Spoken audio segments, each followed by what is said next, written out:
Well, happy Friday, everybody, and welcome back to the Average Fisherman. Ron Swanson coffee mug, so you know what that means. We have a good discussion coming up. Man, normally I'm not up this early. Just saying. Anyway, let's get some housekeeping business out of the way. Pedro Benitez, your reel is on the way, your combo's on the way, with some caveats. Because it's been so long due to some personal issues, both medical and otherwise, blah, blah, blah. I'm not sending you a Black Max combo. I'm sending you a Max Pro combo. So a huge upgrade. You'll be getting that in the next couple of days. Hope you put that to good use, brother. Go catch some big fish. Topic of the day is going to be weather. Weather and a couple other things. So I didn't go fishing this week because, frankly, the weather's been really crappy as far as fishing goes. It's the middle towards the end of March, and we're getting cold fronts, like big time cold fronts.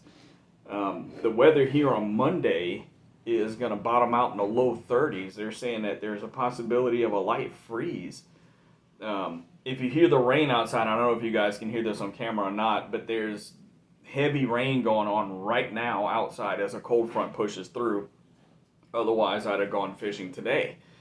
So the good portion of next week looks like it's going to be shot as far as fishing goes, simply because, you have a strong cold front coming through, and Monday morning will be the coldest morning of the weekend, next couple of days, whatever. So that's going to be out. So maybe towards the end of next week or something like that, depending on weather situation. But today I wanted to go over a topic that a couple people have asked me about, and that is on my panfish setups. How do I choose whether I use braid or mono? I'm pretty sure you can hear the rain now. It is throwing down. So let me show you guys this first of all. This is the braid that I use. You guys have heard me talk about this on this channel for 2 years now. This is the shit. Hercules no fade braid. This one happens to be the 4-strand 8-pound in low vis green, and that is my choice for pan fishing. That is what is on this reel right here. This President XT with the new Crappie Max Pro series. This is the 5'6" light action that I have this on, and that is that Hercules braid. So the mono that I've been using a lot is Trilene XL or this stuff here, the Crappie Max and the camo in 4-pound. Now, here's the thing. I don't know why the camo line is suddenly really hard to find, but it's super hard to get this stuff, man. I have to search high and low to get the camo line, but this is the one that I do prefer in 4-pound. And I put that on something more like this. So why am I choosing differences? Okay, I pick whether I'm going to use mono or braid on panfish or lighter setups based upon 2 factors, and I'll explain that in 1 second. So the 2 factors that determine whether or not I'm going to put braid or mono on a combo boils down to how much sensitivity do I require for the technique and the size of the reel. Okay, I'm gonna get into that in 1 second. The sensitivity part of it seems, pretty straightforward. If it's a technique or something like that that requires a lot of sensitivity, then I will go and use the thinner braid, like that 8-pound Hercules that's sitting here, versus monofilament. If I'm gonna be making like 1 million casts in a day, right? Just like a ton of casting all day long, and I don't want to have to worry about line twist or something like that, then I'll use braid as well. However, on the reels, it's going to be hard to tell because this one is full of line already. If you look at the spool diameter differences between these 2 reels, okay? So I know, like I said, it's hard to tell because this one's already full of line, but I tend to put monofilament on my lightweight reels that have bigger spools, meaning the diameter around the spool here. And I don't tend to use it on my tiny little rigs like this. Let me move this bail out of the way so you guys can see it a little better. because of how small diameter that is, where the line is on these reels. And I found that if you put monofilament, even something like Trilene XL, around these tiny little reel bales, it'll start to get memory really badly, because I'm coiling it up so small around these little tiny little reel bales. Whereas like the thing, like these little oh crap! Now I'm brain farting on you guys. The Microlite Elite reels, however, they have a kind of a bigger bale, or a bigger diameter around here, as you can see. Maybe that's a better way to show you guys. There you go. The difference in size around this is significantly bigger. It won't coil up as tightly and develop as much memory. So, the thing about braid versus mono, there are some truths to this. Now, I'm not a hardcore one way or the other. As you guys have seen, I use both. I use them both pretty regularly, and it's like 50-50 for me, right? So, the benefits of braid are the fact that it casts such a long distance. Even with the 4-strand, braid like this, it's going to cast really far. However, it's not very abrasion resistant, and it can get abraded pretty easily, especially in light diameters like this 8-pound. But it doesn't wind knot as easily. It doesn't coil up. There is no memory to braid, and that's where the benefits come in. I can put braid on one of these little setups like this and leave it on here for a year, and then go out and use it, and it's like it's brand new on the reel, right? You're never going to get away with that with mono. In fact, that's the reason why this one's empty right now, because I don't like putting monofilament on my reels until like the day before, or maximum of a couple days before I go out and use them.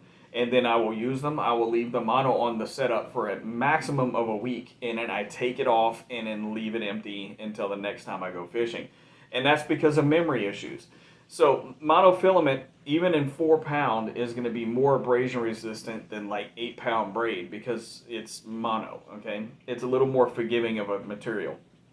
Sorry, I'm touching my eye and stuff. Allergies have been going crazy this week with all the pollen.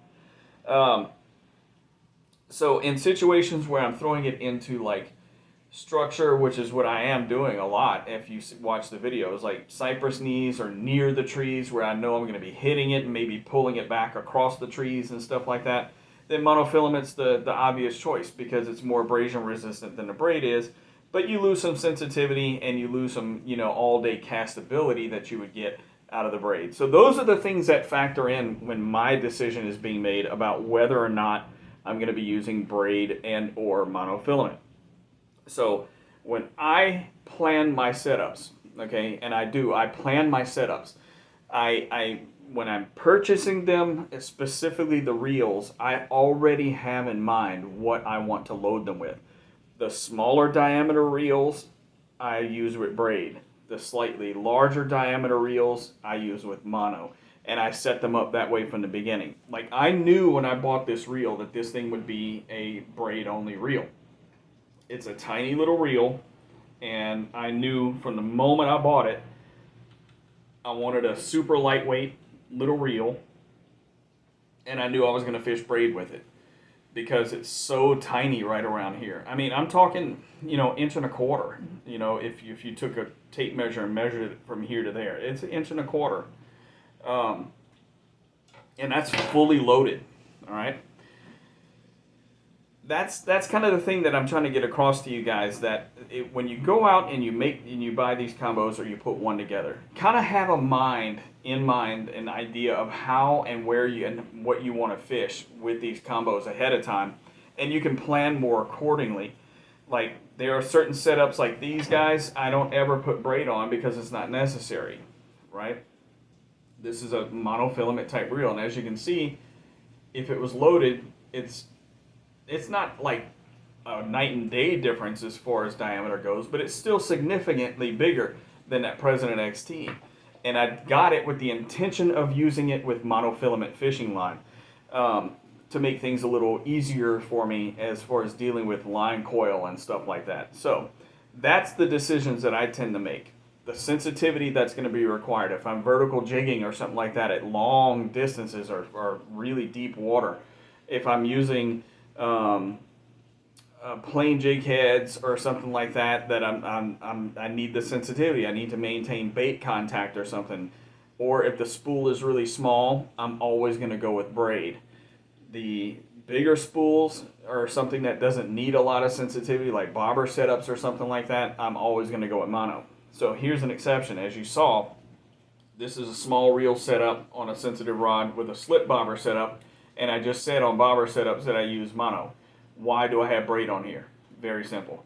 Small little reel, decent rod.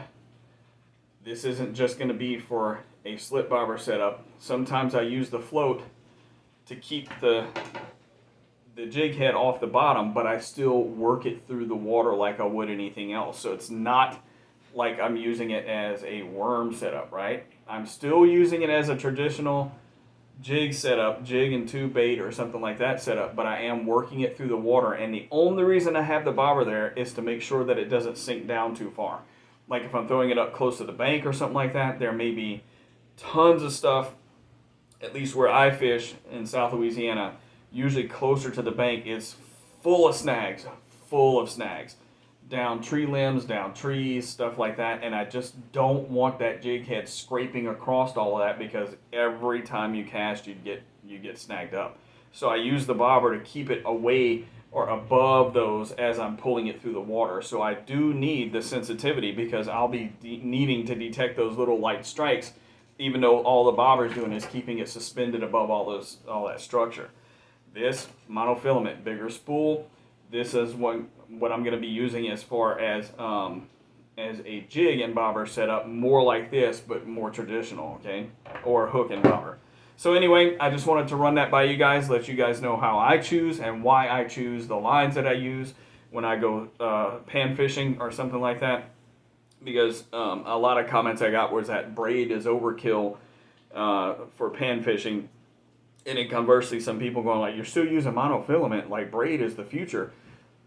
They both have their places. You know, it just depends on what your priorities are when you make it out to go fishing or when you're planning your trip. There are pros and cons to each kind of line. If you play to their strengths and try to minimize their weaknesses, you will have a better day on the water. Tight lines, my friends.